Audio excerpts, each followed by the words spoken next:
አንድ ትንሽ መንደር ውስጥ ናዲም የሚባል በጣም ደሃ ሰው ይኖር ነበር። ቤቱ የሸክላ ጎጆና ቡርኖ የሚባል ውሻ ብቻ ነበሩት። በየቀኑ በጠዋት ደክሞት ወደ ጫካ ይገባ ነበር። ቀኑን ሙሉ እንጨት ቆርጦ በገበያ ላይ በጣም በትንሽ ገንዘብ ይሸጥ ነበር።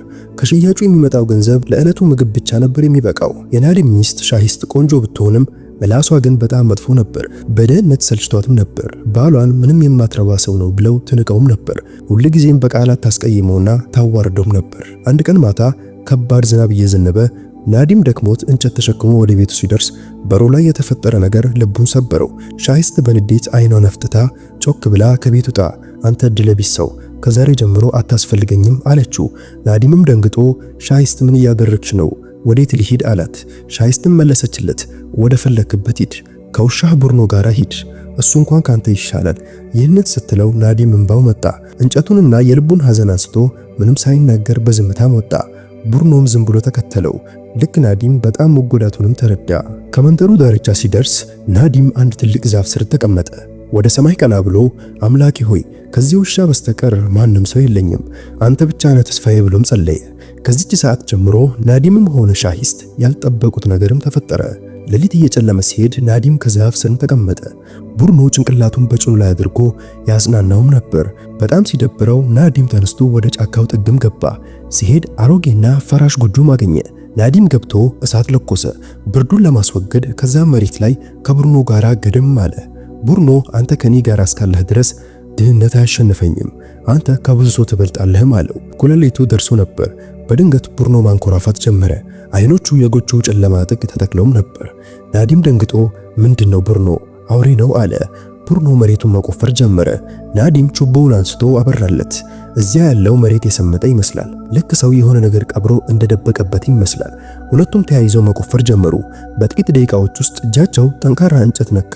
ናዲምም ተናገረ፣ ይህ የሳጥን ክዳን ይመስላል። ተጨማሪ አፈር ከላዩ ላይ ሲያስወግዱ በአሮጌ ብረት የታሰረ ትልቅ ሳጥንም ተመለከቱ። በጣም በመቆየቱ በአፈር ተሸፍኖ ነበር። በሚንቀጠቀጥ እጆቹ ናዲም መቆለፊያውን በድንጋይ ሰበረው። መቆለፊያውም ተሰበረ። ናዲም የሳጥኑን ክዳን ሲያነሳ አይኖቹ በብርሃን ተሞሉ። ሳጥኑ በወርቅ ሳንቲሞች፣ ውድ ጌጣጌጦች፣ በጥንት ዘመን ዕቃዎች ተሞልቶ ነበር። ከንፈሮቹም ተንቀጠቀጡ። ይህ ህልም ነው ወይስ ፈጣሪ ሰማኝ? በጉልበት ተንበርክኮ አይኖቹ በእንባ ተሞሉ። በዚያ ምሽት የናዲም ህይወት ሙሉ በሙሉም ተለወጠ። ናዲም ከድህነት ተነስቶ ባለጸጋም ሆነ። በማግስቱ ጠዋት ላይ ናዲም ነቃ። አሁን ተገርሞ ነበር።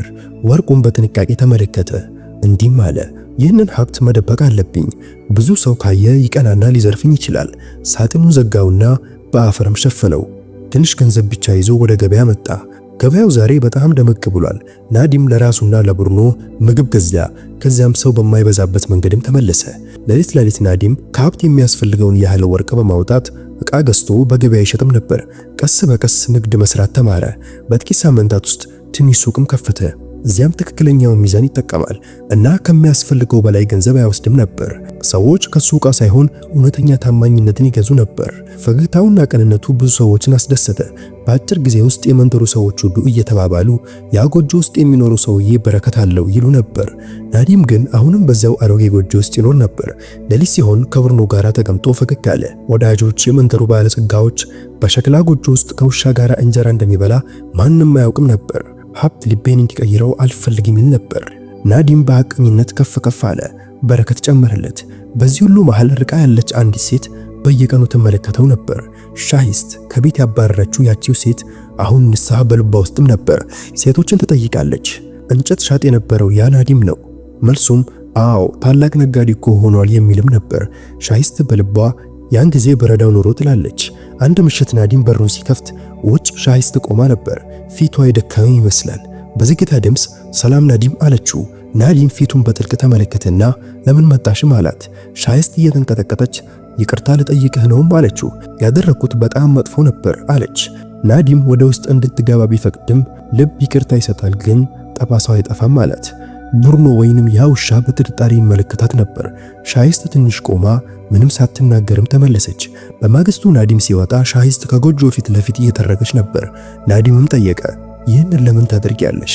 ሻሂስት መለሰች፣ አሁን ገብቶኛል። የሰው ዋጋ ገንዘብ ሳይሆን በልብ ነው የሚለካው ማለች። አንተ ከጎኔ ስትሆን እኔ ደግሞ አሸሸው። ናዲምም ዝም አለ።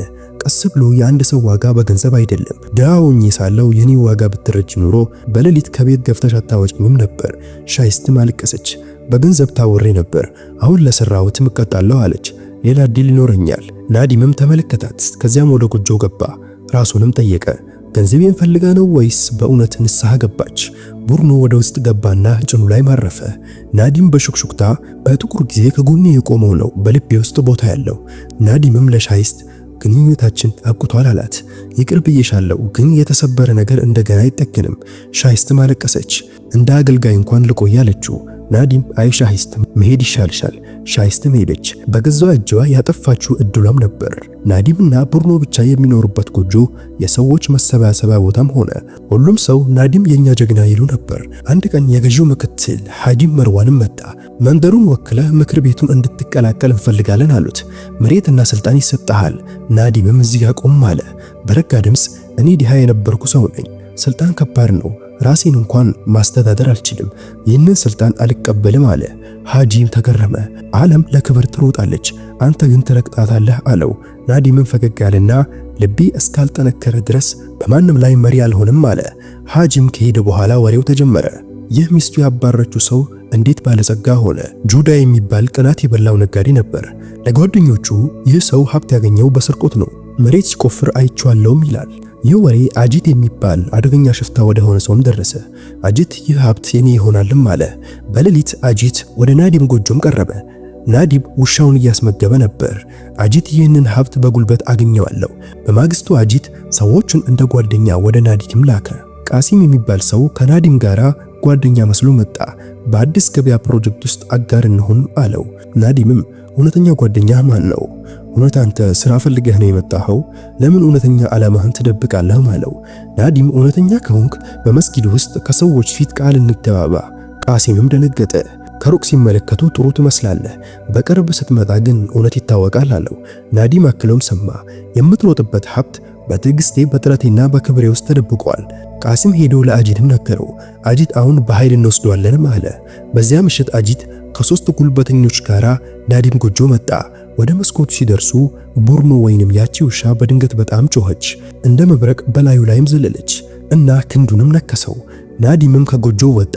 ጮክ ብሎ እናንተ ሌቦች ሀብቴን ፈልጋችሁን የመጣችሁት በጥረቴና በክብሬ ፈጣሪ የሰጠኝ ነገር ነው። ሰዎች ሮጦም ተሰበሰቡ። በማግስቱ ጠዋት ሽማግሌዎች ፍርድ ቤትም ተሰበሰቡ። የተጎዳው ላሉ እውነቱንም ተናገሩ። ሽማግሌው እንደዚህ አይነት ታማኝ ውሻና ሰው አይተን አናውቅም፣ አጂት ከመንደሩ ይባረር እና መሬት ሁሉም ለናዲም ይሰጣል ተባለ። ናዲምም መሬትንና የመንደሩን ልብ አሸነፈ። ቡርኖ ወይንም ያቺ ውሻ የታማኝነት ምልክትም ሆነች። አንድ ማለዳ የድሮ ሚስቱ ሻይስትም ተመለሰች። ፊቷ ላይ እፍረት ታይባትም ነበር። ናዲም ስህተት ሰርቻለሁ፣ ከቤት ባባረኩ ቀን ሕይወቴን አጠፋሁም አለች። ናዲም በርህራሄ ሰዎች ስግብግብ ይሆናሉ፣ ግን ሰው ይማራል፣ ይቅር ይላል። ናዲም ቀረብ ብሎ ገንዘቤን ፈልገሽ ከመጣሽ ተመለሺ፣ ግን የቀድሞ ፍቅርን ፈልጌ ከመጣው ካልሽ በሩ ክፍት ነው ግቢም አላት። ሻይስትም አለቀሰች። በፈጣሪ ስም ዋጋህን መረዳት ስላልቻልኩ ለዛ ይቅርታ ነው የመጣሁት። የሰው ዋጋ በገንዘብ ሳይሆን በልብ ውስጥ መሆኑንም አስተማርከኝ አለችው። ናዲም እጇን ያዛትና እንግዲያውስ አዲስ ሕይወት እንጀምር አላት። ጎጆ ትንሽ ቢሆንም ሁለት እውነተኛ ልቦች ካሉ ግን ቤተ መንግስት ይሆናል አላት። ቡርኖም በዙሪያቸው ዘለለ። ልክ አዲሱን ሕይወታቸውን እንደባረከ ይመስል ነበር። የዛሬው ታሪካችን ይህ ይመስል ነበር። እንዴት ተመለከታችሁት? ታሪኩ ከተመቻችሁ ቪዲዮውን ላይክ ማድረግ እንዳትረሱ። ለቻናላችን አዲስ ከሆናችሁም ሰብስክራይብ ማድረግ እንዳትረሱ። በሌላ ቪዲዮ እስከምንገናኝ አሰላሙ አለይኩም ወራህመቱላሂ ወበረካቱ።